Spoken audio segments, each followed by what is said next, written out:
As investors, you all invest in entrepreneurs. Theoretically, you support American entrepreneurship.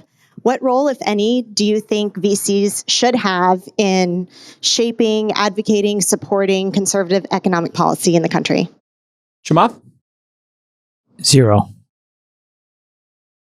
I think that you have to know the role that you're doing if you're a venture investor, which is you're buying a deep out of the money option. And I think that you want to motivate the people that you are partnering with to take really thoughtful but outsized risks. And so I don't think there's a lot of room for conservatism.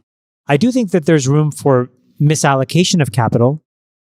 And I think that there's people that can help guide that. But the reality is that when you start a company, it's 95% likely to fail.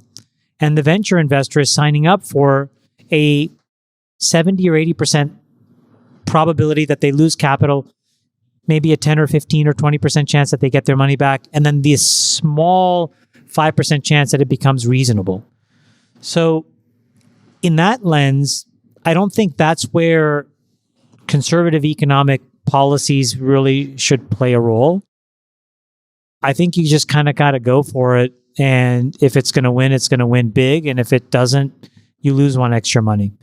I think like where you want conservative economic and rational thinking is when you go to the extreme other end, which is just like the large scale decisions that affect the economic vibrancy of the country in which you live.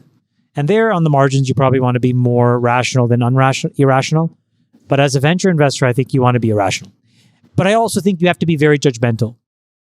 And the reality is that most companies aren't going to work. And most people, this may seem controversial, most people actually, when push comes to shove, are a little afraid of the decisions they need to make to be truly successful. They're not willing to fire the people that they need to fire. They're not willing to be extreme in the product they want to build. They're not willing to price it. They're not willing to go to market in an extreme way.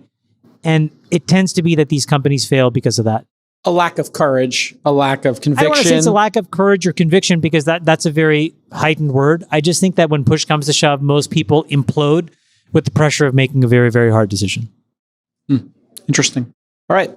In my experience, it could be yours could be different. No, I mean, I agree with you largely. When a startup does fail, if the experienced people around it are watching and can't get through to the founder or the founding team, it's typically they are blocking their own success. They're unwilling to fire their co-founder, their CTO, as the example you're alluding to, perhaps, or raise the price of the software and lose some customers, or to drive people to work harder because you've got a competitor in the space.